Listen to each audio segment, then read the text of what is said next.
তুমি তো মার্কেটে পেয়ারা মাখা, আম মাখা, তেঁতুল মাখা তো খেয়েছো, কিন্তু আজ এমন একজনকে দেখাবো সে যেটাই পায় ভাই সেটাই মাখিয়ে খেয়ে নেয়।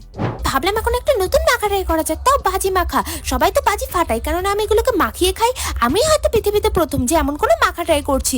ফার্স্টে এটা খেতে একটু ভয় লাগছিল, তারপর খেয়ে দেখলাম দারুণ। দিদি কিছুদিন পর গোবর মাখা খাবে। সব পুরুষদের বলছি ওটা সাবধানে রাখবে, হ্যাঁ ওটাই, নাহলে ওটারও কোনোদিন মাখা হয়ে যাবে।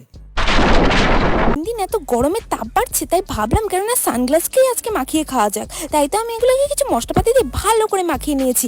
আমি কি জানি এটা খেতে কেমন হবে, ফার্স্টে একটু ভয় লাগলেও পরে মুখে দিয়ে দেখলাম দারুণ শুনে নাও লেন্স কাট, তোমাদের মাখা হতে চলেছে।